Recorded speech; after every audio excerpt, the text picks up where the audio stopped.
We are so fortunate to have Dr. Amy Laura Hall with us for the weekend.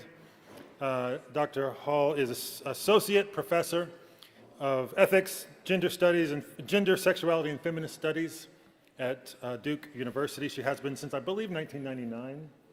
99? I was interrupted. We're going to say 1999. That's when she came to Duke, right? Oh, yeah, 99. Yeah, got it. Nailed it. Since 1999. Just last year, she received a prestigious award from the Association of Graduate Liberal Arts Studies Programs for teaching. She's got 3 books out. Her first is a book on Kierkegaard called Kierkegaard and the Something of Love.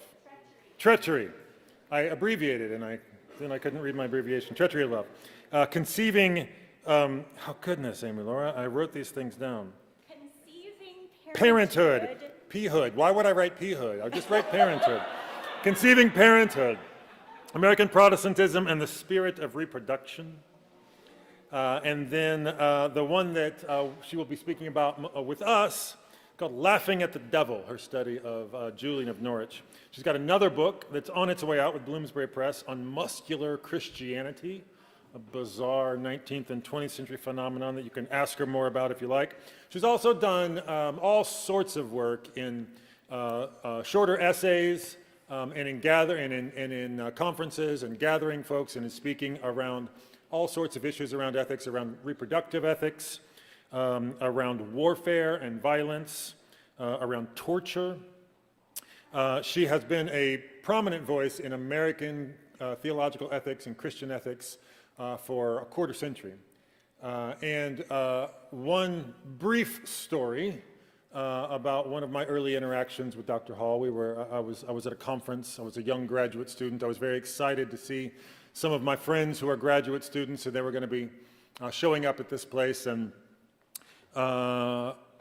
we met. We sort of, got loud and were greeting each other, and then sort of going around the halls together at this conference. And Dr. Hall saw us and sort of watched us as we were walking by and beckoned me over for a moment and said, yes. She said, I don't know if a kind of intimidating frat boy vibe is what you're going for, but that's what you're kind of giving. And you just might want to be aware of that.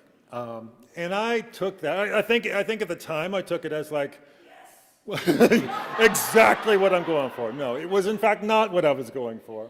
And as I've reflected on that moment, I took it as a generous offering of a wise colleague who had a sense of bodily awareness that I, as a sort of 29-year-old young man in graduate school, didn't have, and called me to notice the ways that I was presenting myself in these public arenas.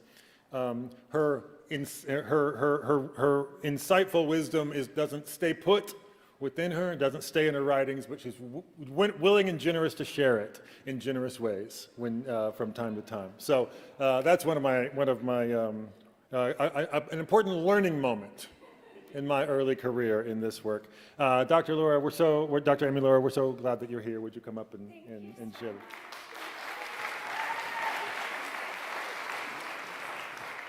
So I think the gentleman who's handling the Jay, you stand up and say you're walking too far away. If I'm walking too far away, all right, we'll be changing and then I'll do that.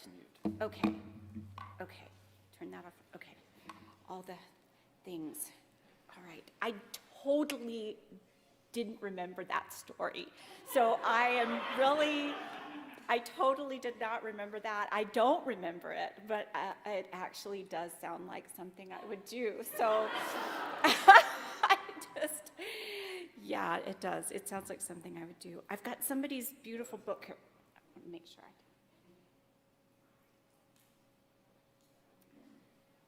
Well, thank you so much. Those beginning games were very impressive. My gosh. That was y'all's creativity and brilliance. That was amazing. That was just amazing. Okay, so in the description, did people end up reading the description I gave about? So, right, so whether people read the email or not. But I have been thinking so much about the fact that all of these people from around the world have traveled somehow to this area to watch people drive vehicles around and around in a circle. Or is it a circle? No, it's around and around, loop, and I'm not saying that that's a foolish thing to do. I'm not saying that at all. But it has struck me that we ended up together to discuss Julian of Norwich at the same time that so many people have traveled here to watch amazing people who are capable of driving that fast in really impressively technologically advanced vehicles.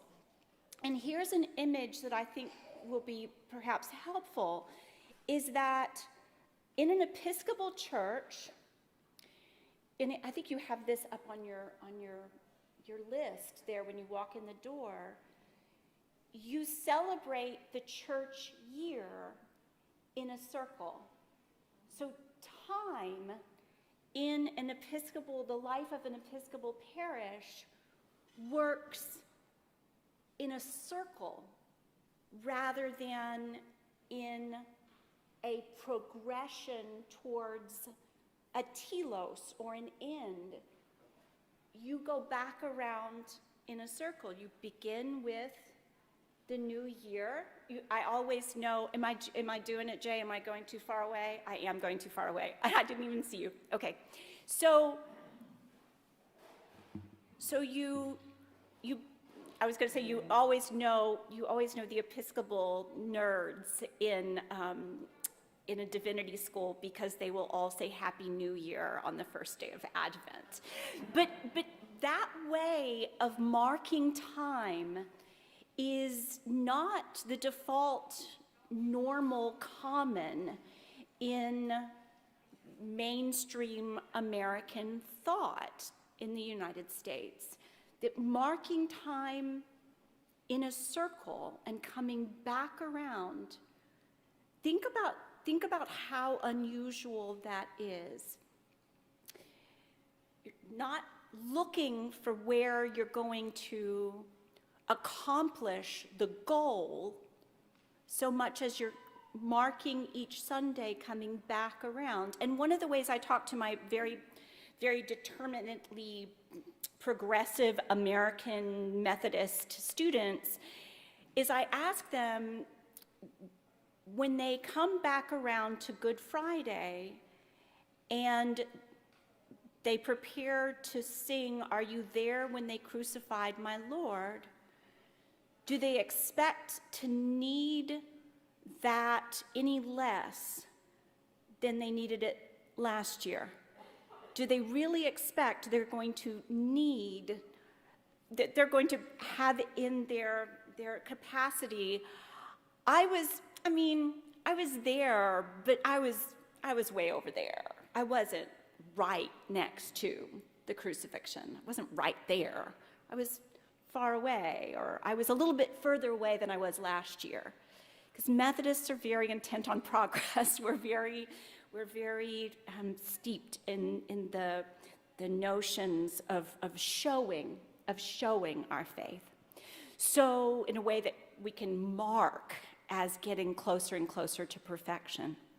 So I appreciate very much that you mark time in this way, and I want more in my life to mark time in that way. And Julian of Norwich is a key thinker for me, a key writer that I think alongside when I try not to be so determined to figure out the metrics of how much progress I have made or that the people around me have made. And I'm just going to say one note on this, and I'm not going to dwell on it, but I do want to note that for us to have a retreat this weekend rather than an advance, for us to retreat rather than advance, is a sign of a different kind of courage to spend time together in retreat is a remarkable thing to do right now. Okay, so let me tell you how I came to Julian of Norwich.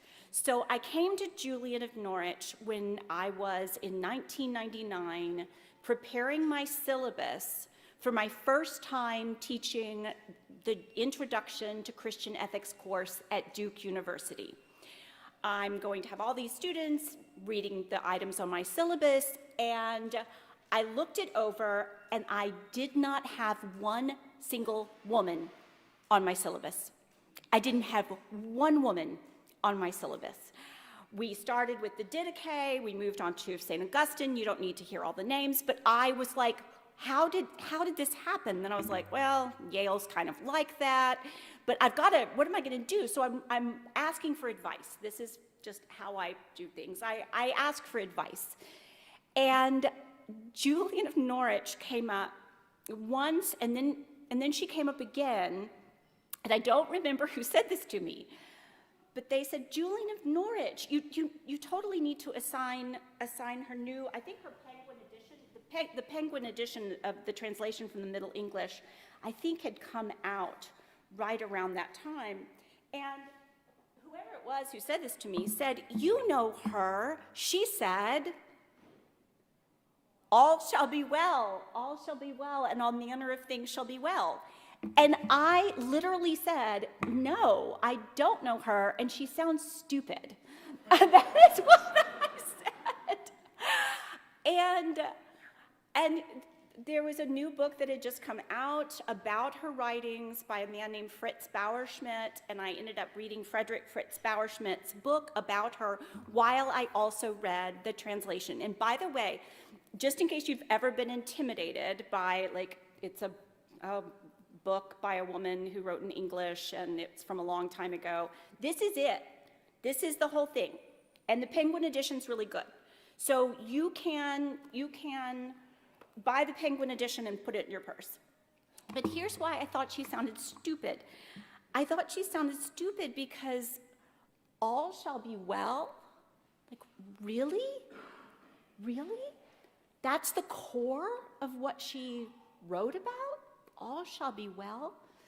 But reading her alongside an understanding of the time in which she was writing made all the difference. So I needed to learn the history of the time that she was receiving her visions. Okay, so I wanted to confess that to you, and I also, let's see, other things I wanted to tell you. There's so many things I want to tell you, and I will have lots more time tomorrow. And if you have questions, write them down and hand them to me afterwards, because I'll read your questions before tomorrow, okay? All right, so a few more things I want to say, and just by way of introduction to Julian of Norwich. So let me just say this. Julian of Norwich is not the only theologian I turn to. So if anything I say about what she's written, you're like, yuck, that's okay. Don't think I'm trying to convince you Julian of Norwich is the only person ever to read. That's not what I'm doing. I'm giving you some sense of your namesake. Okay. So one of the things that can happen with Julian of Norwich is people hear that she's the first woman to have composed a book in English, which is true. She's the first book we know of who wrote a book or composed a book in English. We say composed because we don't know that she wrote down the words herself. It's possible she dictated them to someone. But one of the things that some people, and I'm really hoping I'm not boring y'all, but well, at least some people in the room will not know, okay, about all these things. So what some people will think is she's the first woman who composed a book in English. She's living and writing, or living and composing and envisioning at the turn of the 14th to the 15th century. That's a long time ago, and there's no way I'm going to to want to read her words, and they're probably really fancy words. Here's the thing, they're not, I can keep trying, they're not fancy words. They're very, very common words. And she was composing her words in the language spoken by farmers, in the language spoken by peasants. During this time period, the aristocracy spoke French. The people who were actually qualified and allowed to teach about God would speak and write in Latin. She is composing words in the language of commoners. So don't think of her as having a proper British accent. Lose that. Lose as best as you can the sense that she was composing with a proper British accent. She was composing in the language of peasants. This is also right around, well, I'll go ahead and I'll give you some more of the reasons people can be intimidated by her. So you have this image somewhere on your website maybe? So one of the things also that will happen is people will look at the book and think that's her. It's not. So while women who were not in a religious order also could have worn this kind of head covering, today most people associate this kind of head covering with a woman religious. I think that's fair. I think that's fair to say. So it looks as if it's a text written in English a long time ago by a nun, which still might be a great book to read, but it gives a different impression than you would get if she were dressed like a peasant, if she were dressed differently. This is actually a painting, Portrait of a Young Woman Wearing a Coif, from 1435, and it's in Berlin. And if you look at the back of the book, I'm just going to note that if you look at the back of the book, the actual painting has her from about right here, and you can see her hands. But they made the decision to cut her off here, and you don't see her hands either. So just saying, not the cover I would have chosen, and don't judge the book by the cover. Okay. All right. So other things it's important to know as I start telling you about some of the things that she saw. So other things that's important to know are around this same time, in England, around the same time, there were new rules being made very explicit about not holding a piece of scripture, words of scripture, in the English language. So do some of you know who John Wycliffe was? Okay, so if you've ever heard of the Wycliffe Bible Society, they're named after one of Julian of Norwich's contemporaries. We don't know if she knew him or not, but around this same time, there are people really pressing to have the Bible in English, to have the Bible in the vernacular, and to be allowed for people to have words of scripture in English. And there were rules coming out, edicts, to disallow that, to prohibit actual human beings walking around without knowledge of Latin having the Bible, having a piece of paper with the Bible in their own language at this time. There's also various different proclamations against heresy, and one of the heresies that Julian can credibly be accused of is, at the time, it was universalism.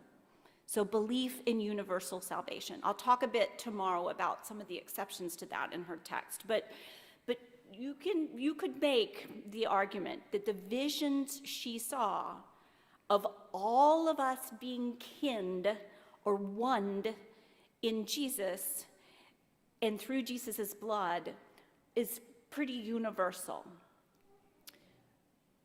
So that's one of the things to keep in mind.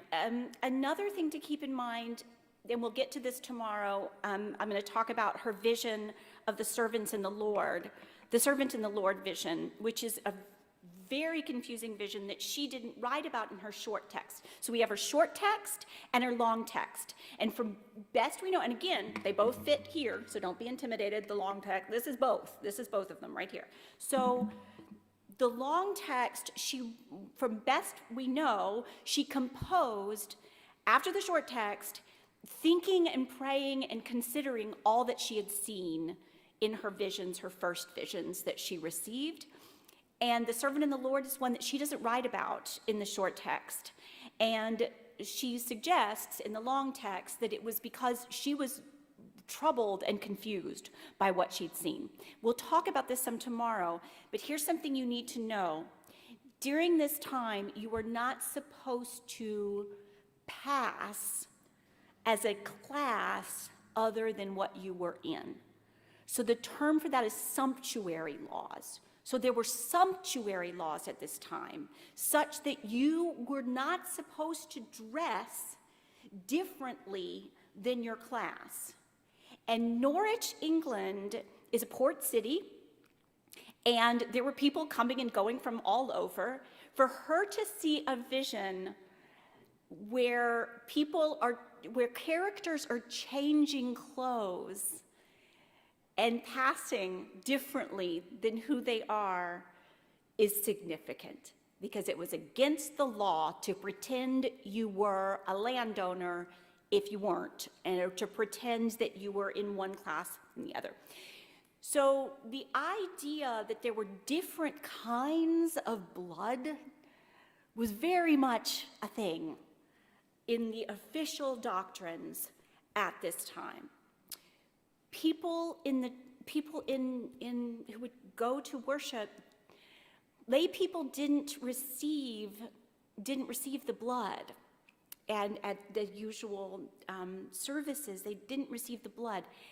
And she has a vision of the blood pouring out in this just very profligate, very flowing, completely indiscriminating way.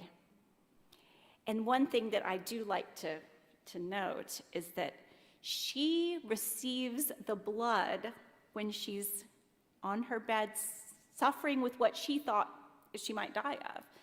She receives the blood straight from Jesus. She doesn't receive the blood from the priest.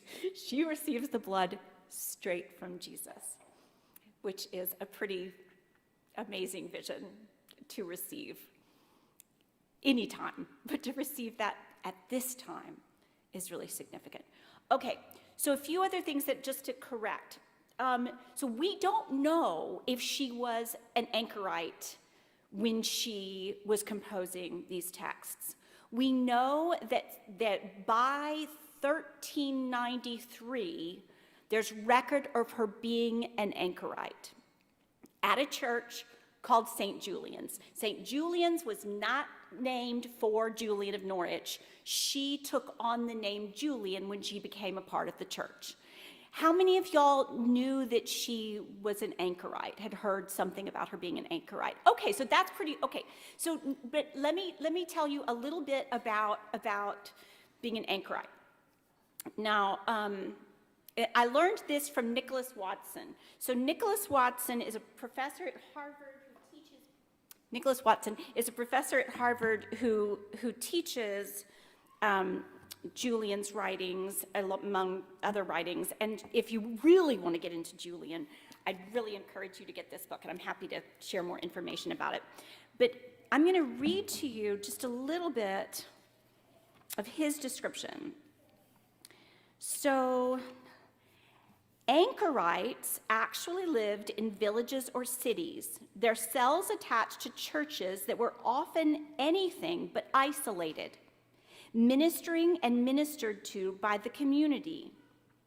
So one of the things to keep in mind thinking about your namesake is she didn't live in a closet. And that's sometimes it's what I think I had people tell me that about her. It was only when I started writing on her that I had scholars correct me that we don't actually think she lived in a very small space. And St. Julian's Church, if you look at it online, it will tell you, you kind of have to dig around a little bit to find this fact. But that church was bombed during World War II, and they rebuilt it. And when they rebuilt it, they built her anchor hold. They built it looking onto a quiet, private sort of garden.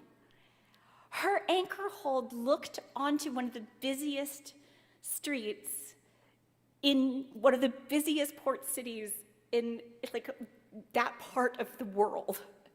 So her window looked out onto people coming and going, and that seems important too to keep in mind as you're thinking about what she envisioned, what she received in her visions. And that, again, I had to be corrected on that because I kept thinking, I was like, her visions are so expansive. Her visions are so they're so open. It's interesting that she wrote about these visions, or she composed words about these visions while in a closet. I just don't understand exactly how. And then eventually it was like, no, that isn't what we know about her anchor hold. Okay, now let me, wait, do y'all have questions? Do y'all have questions?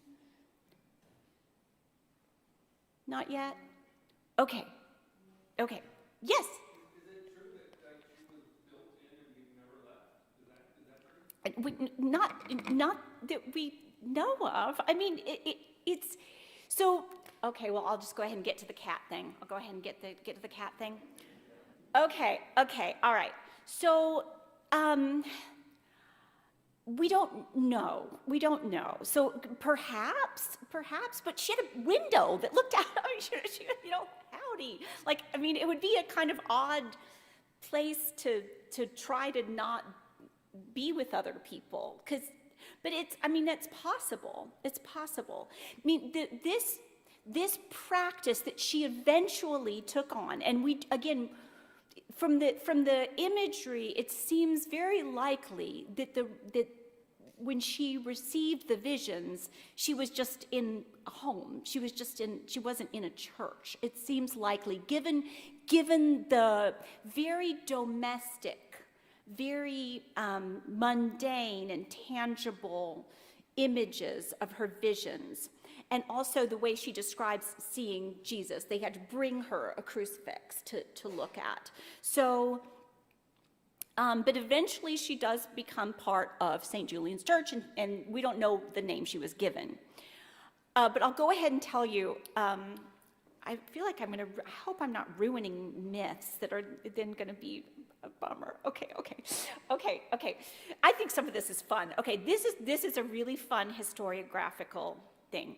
So I was gonna have y'all, but we've been doing so many, y'all have already had a lot of fun. I won't do all that. But I was thinking I would have everybody look up the first image that comes up of Julian of Norwich on your phone using DuckDuckGo. But you can do this later. So don't use Google because it tracks your preferences. It's just gonna bring you right to the church. So you wanna use DuckDuckGo as your search engine for this. But when you go look for images, she is almost always with a cat. So most of the images have her with a cat. And I love cats. I have 2 grand kitties and I love them very much. And here's why she's envisioned with a cat. So about 100 years before Julian is alive and receiving these visions from God, of God's profligate blood, and of our all being one, and one blood with Jesus and one blood with each other, so no more like blue bloods and the rest of us, like everybody's one in Jesus and kinned at-one or atoned.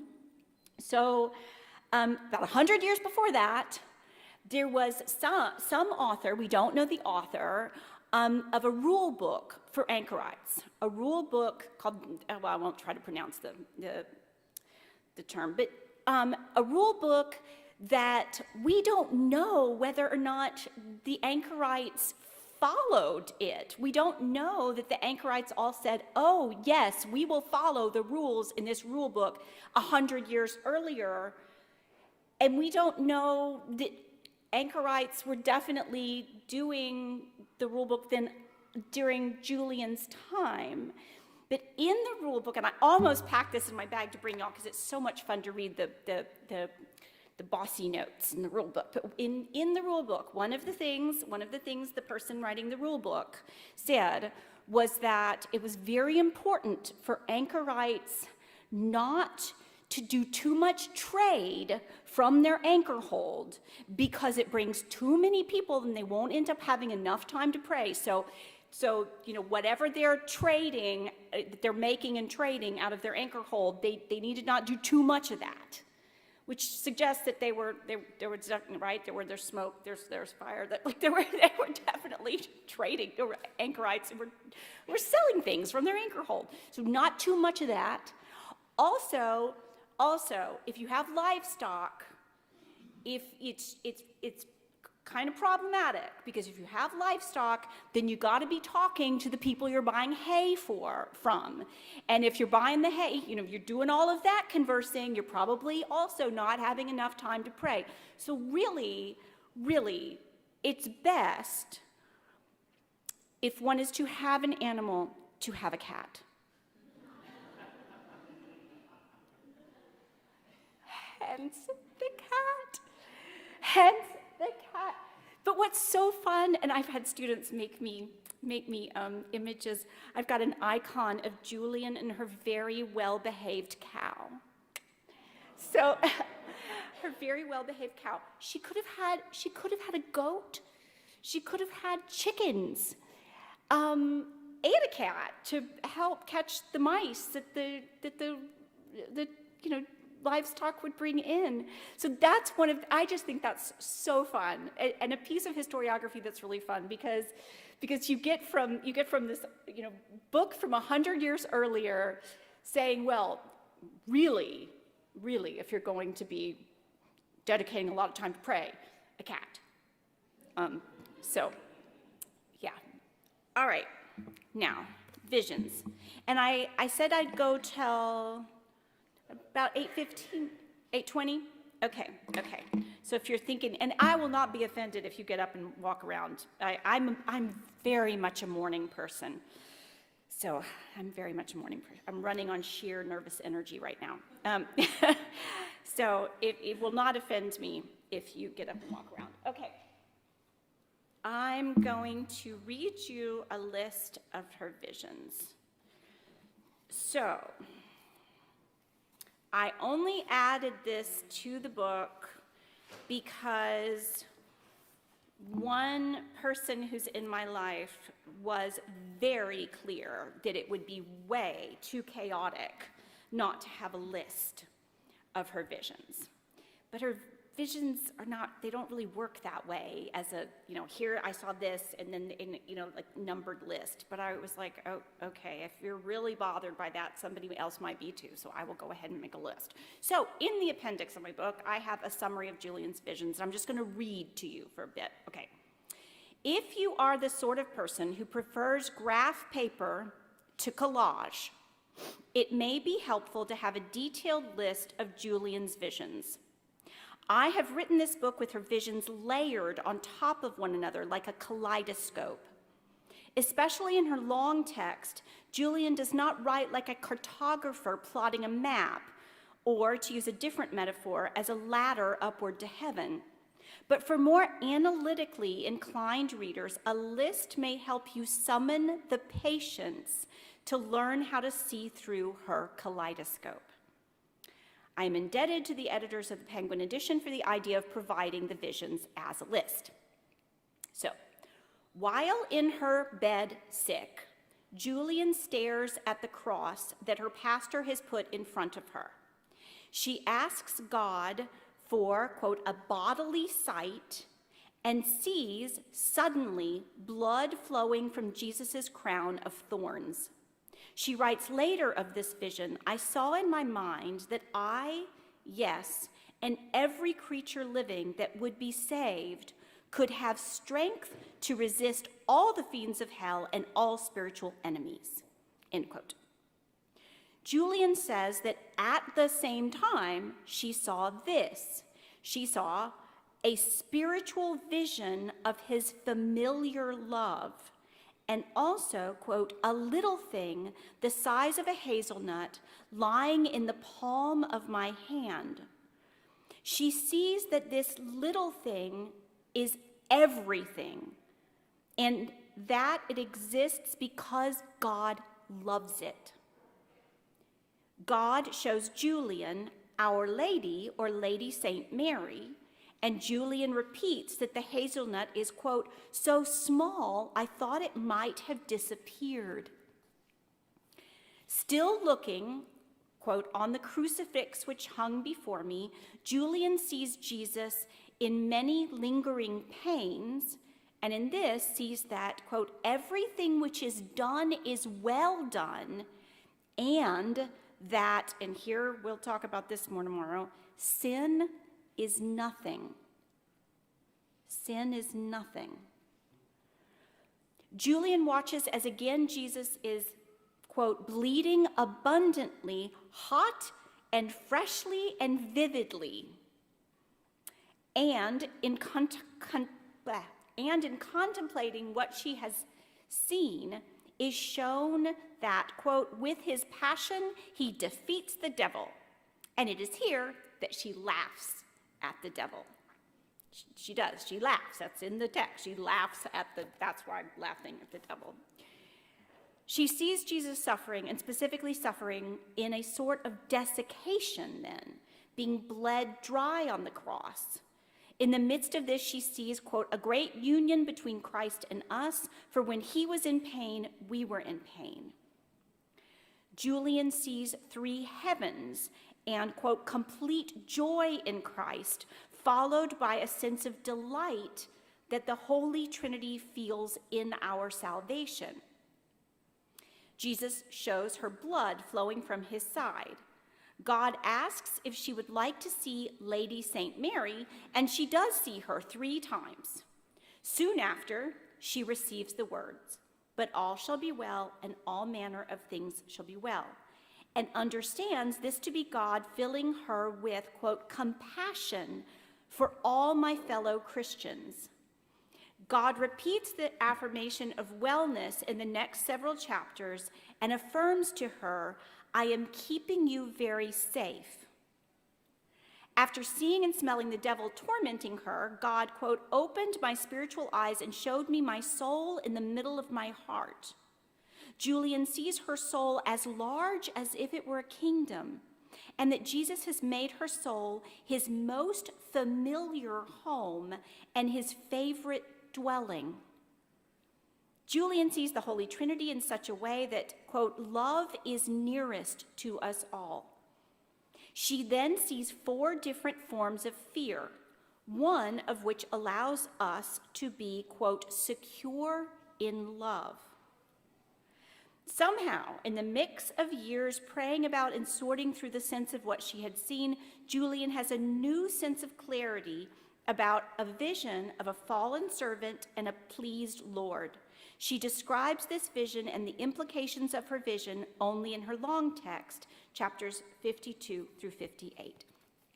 So that gives you some sense of her visions. Lots of blood, right?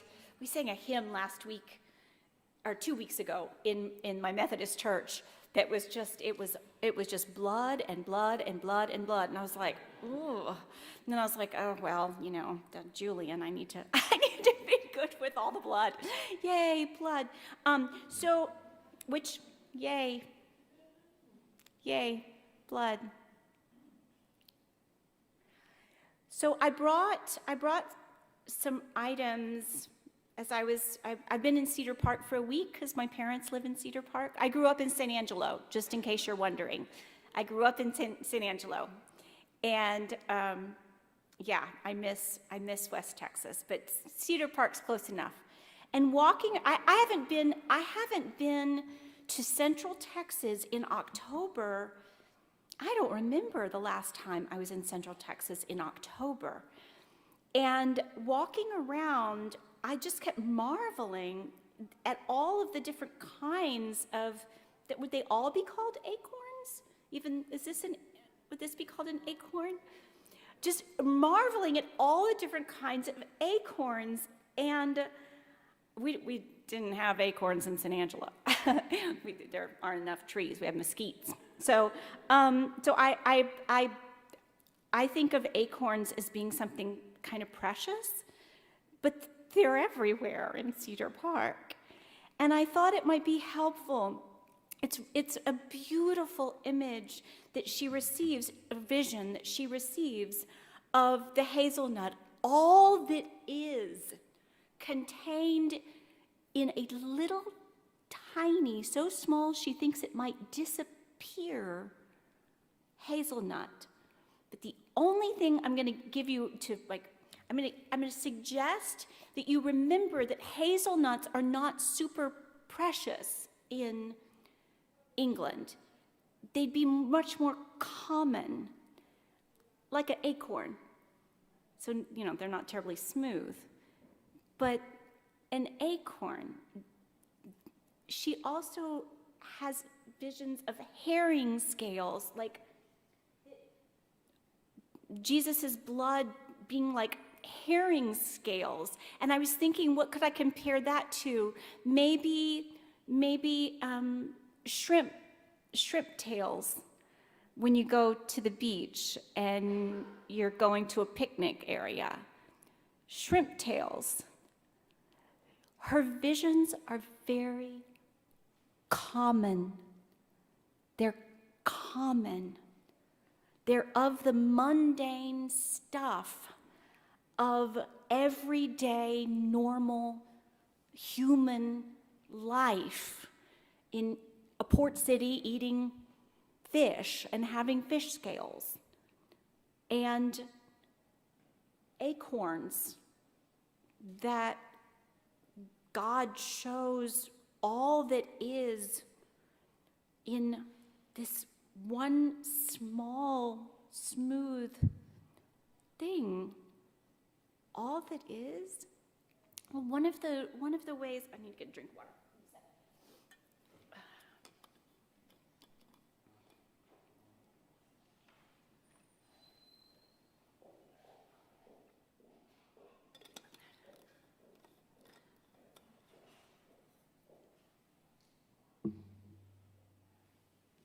So, in the period during which Julian would have been, from best we know in the timing, a child, so she would have been, somewhere 6 to 10, somewhere around there, as best we can guess, because we don't know when she was born. But around that time, we think, around that time, when she would have been a child, we know that there was a great plague that came through England. And the Great Plague killed so many people, we don't know how many people died because there weren't people to keep the records. It was really devastating. And you can't give the last rites to a person dying while, throwing it kind of at them, right? You have to, the administration has to do with touch. And priests were dying in as fast, if not faster, than the general people. And so people were dying unshriven. People were dying without their last rites. Lots of people were dying without their last rites. And I'm just going to go, there aren't any really little kids in here, right? no little kids listening, because this is gross. So during, I mean, gross, whatever, but so as people, you're this, yeah. So this form of the plague, one of the things that would happen to somebody who was dying was that a lot of blood would be coming out of them. For her to receive a vision that blood is our safety, that blood is our safety, we are held safe and blood is our safety, that is significant after all of that. And one of the ways I consider at least possible that she receives a vision of everyone being kinned and everyone being saved is because by official doctrine, if you died unshriven, you were going to be separated from your loved ones in the afterlife. And so her receiving a vision that everyone would be won and saved by the safety of the blood is really significant. I mean, these kinds of historical details help to bring into relief the salience of her vision. One of the terms I use for her visions is that she envisioned holy consanguinity, of holy being bled together, being of kin with one another. And again, it was against the law to walk around in clothing where you were appearing to be better than you were. So that's pretty significant. Holy consanguinity, another term that I have used to try to remind people, means people in, well, not, there are plenty of people in England who do not believe in the aristocracy, plenty. I'm showing my Methodist right now. When I get to start talking about the aristocracy, I definitely sound Methodist, but hopefully I will not offend too many Episcopalians by saying that it's a heresy to believe in aristocracy.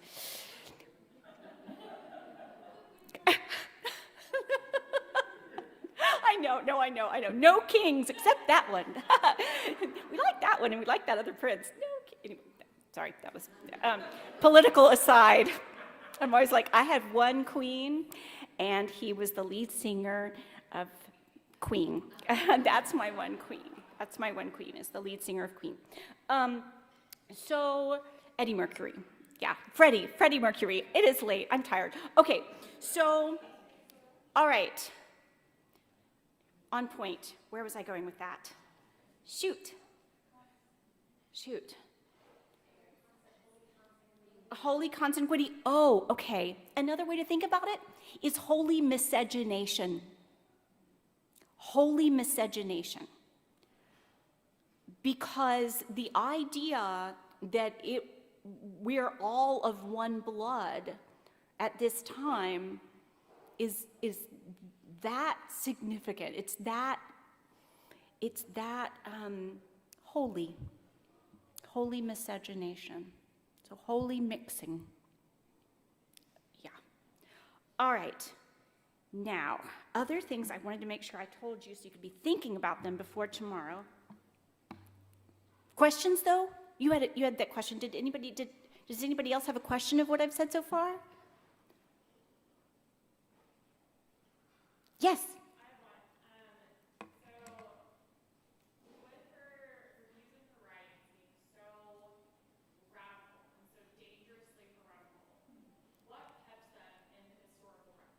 That is a great question, and we don't know the answer. And I should repeat the question, Jay, shouldn't I? Yes, I should. So, given that her visions were so radical, how do we have them? Now, I'll tell you, if you go looking, there's actually a whole video, I think it was put out by the BBC, of a woman who's a scholar of this stuff making a big deal about what we know about Julian. And I was like watching it, I was like, how is she getting away with this? Because there are lots of things that she's saying we know that we don't know. But it was kind of like, we know this and we know that. I was like, I was corrected many times by historians who told me that we don't know that. So we don't know. We don't know. And anybody who tells you they do know, maybe they've discovered something new that Francis Watson at Harvard doesn't know about already. But so we don't know. But one of the things I think it's something they write in this introductory, big volume that has the Middle English and then translations. That's why it's so useful if you want to really dig in. But one of the things they note is that Marjorie Kempe, am I saying her name right? Marjorie Kempe? Who also wrote her writings are so different than Julian's, and we know very little about Julian. We know so little, whereas Marjorie Kempe was very clear. She wanted everybody to know who she was and know all sorts of things about her. Her being a spiritual writer is very different, but they were contemporaries, and we know that Marjorie Kempe visited Julian. We know that. So we know at least that another woman who was composing words about her spiritual experiences went specifically to visit with Julian. So that's one clue that she was known in a way that people sought out, or at least Marjorie Kempe did. Also, another thing to keep in mind is that there were lots of people. The people in the peasant class were in revolt repeatedly during this period. So the people in the peasant class were not just putting up with all this, but they were being mown down like mice, right? They were just it's a brutally repressive time, and there were people who had access to words, who were pushing, like I said, to have words from the Bible in English. So we know there were people pushing for that. And it's possible, we don't know, but it's possible that some of the followers of John Wycliffe also would have known something about her composition. So this is something that this is something I discovered that might be of interest to you also. So do y'all have some sense, some of you, that Episcopalians will disagree with one another? And it's often used, the terms are high and low church. Is that the terms that are often used? So some of you know this. I'll allow somebody Episcopal should explain that to you. You don't want a Methodist explaining that to you. But one of the things I found as I was reading different books about her, so secondary works about her, one of the things I had to realize at a certain point was that she is a figure who different factions from within the church want to claim as their own. So you'll have people who are very intent on having everything in the vernacular be like, what's most important about her is that she composed in the vernacular, that she composed words that everybody, the common people, could understand. That's the most important thing. And then you'll have other people be clear that no, the most important thing is that she saw Jesus as mother. That's the most important thing, is she saw Jesus as mother. Well, she saw Jesus as lots of different things, and she did see Jesus as mother. So people, and she was Catholic. She was Roman Catholic. We didn't have the Church of England yet. So she was Roman Catholic during a time when, at one point, there were two popes. Isn't that fun? I love that fact that there were two popes. Anyway, like world warring popes, which is really kind of what was happening. Was warring popes. So. It's possible that at this time also there would be people in disagreement with one another, but finding her texts to be helpful and of solace.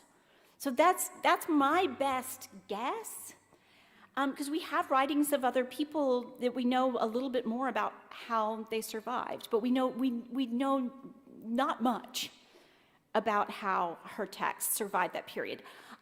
There's one factual error, for sure. I'm sure there are others. I'm sure there are many others, but there's one definite factual error in my book that I wish I hadn't written. But presses, even university presses, want to sell books.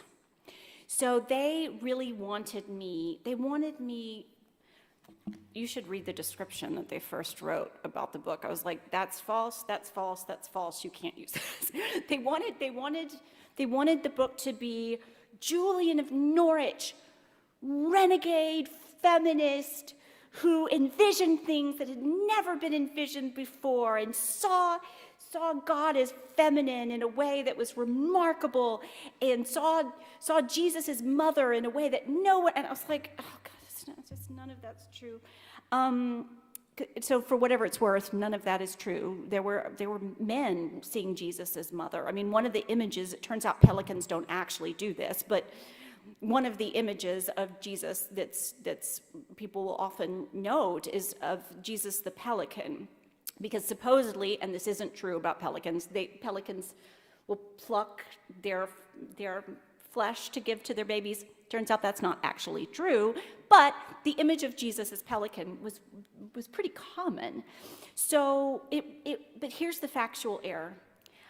I say that her visions were so, I say something like, her visions were so radical, it's a miracle she survived. No, I don't know why I wrote that.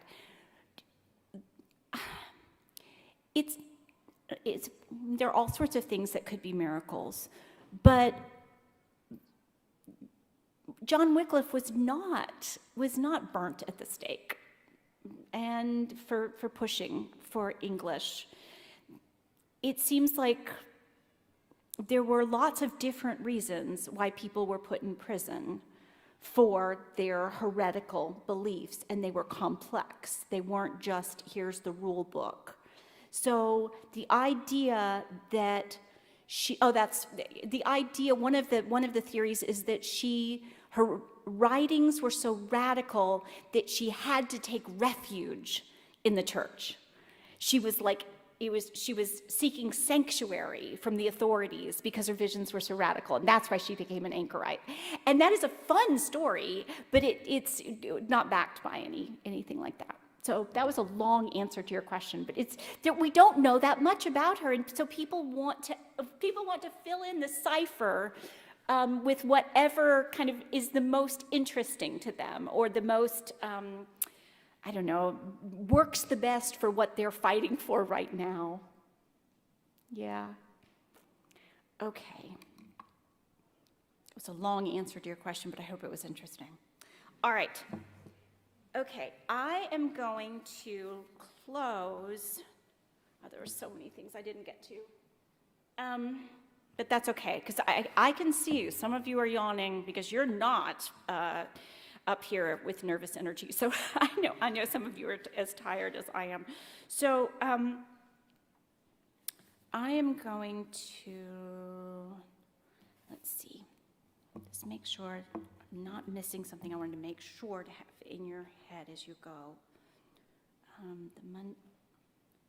Okay. Page 17, page 3, let's see what that was.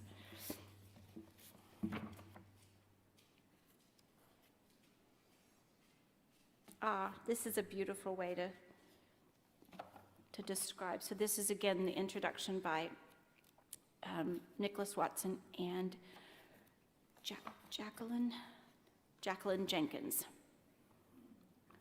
A revelation, which is the translation of the long text. A revelation is a work with no real precedent, a speculative vernacular theology, not modeled on earlier texts, but structured as a prolonged investigation into the divine, whose prophetic goal is to birth a new understanding of human living in the world and of the nature of God in his interactions with the world, not just for theologians, but for everyone. And then I'm going to read you something else that he wrote. He writes about the way that people will characterize her teachings as so high above that they lose. I'll find it tomorrow. So he writes, in Nicholas Watson and Jacqueline Jenkins. I'm sorry, I've met Nicholas Watson, so I keep naming him.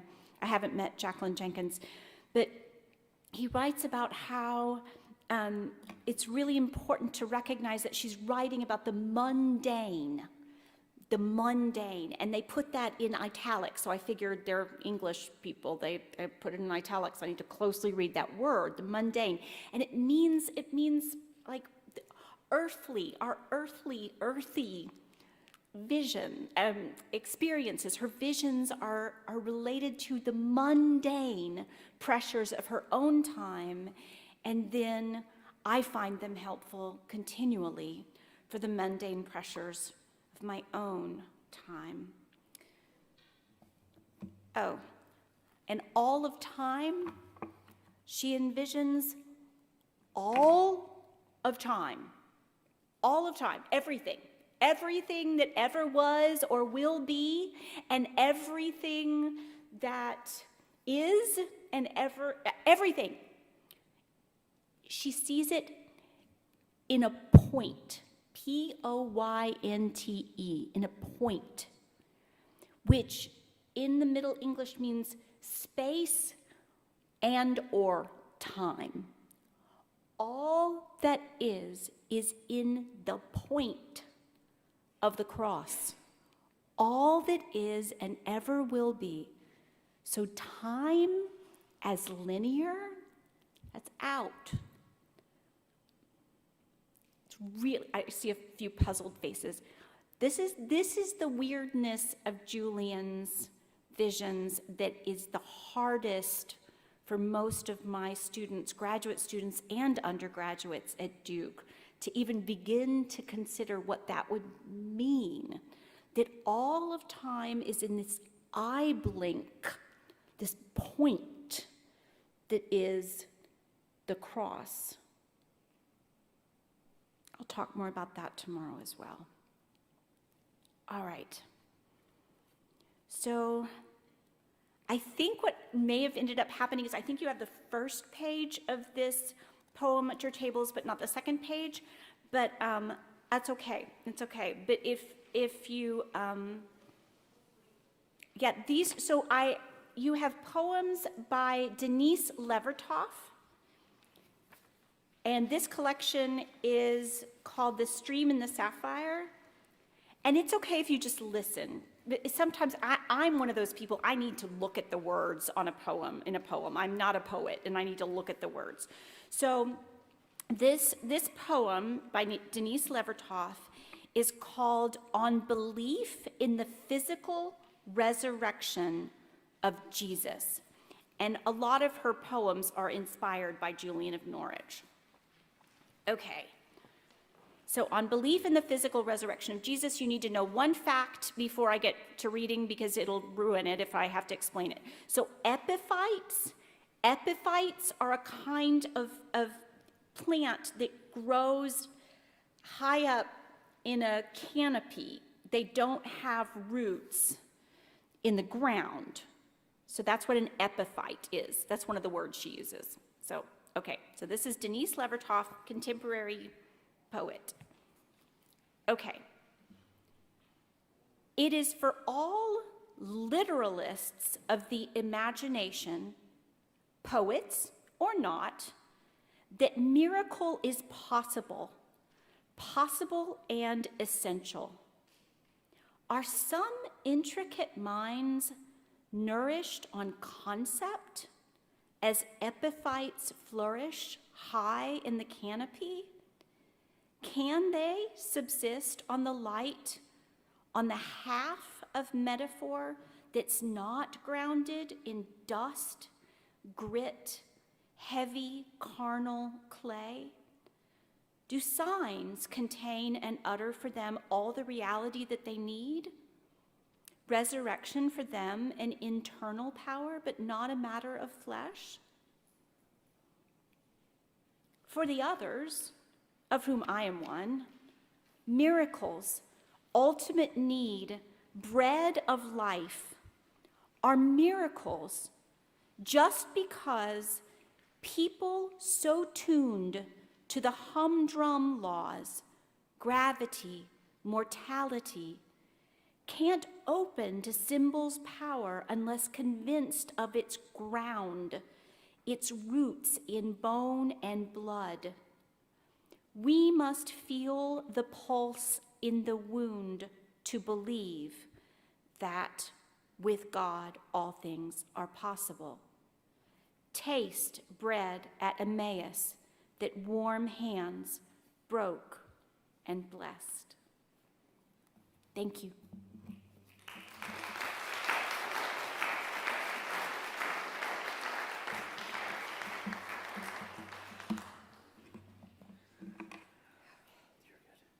Thank you, Dr. Hall. Looking forward to part 2 tomorrow.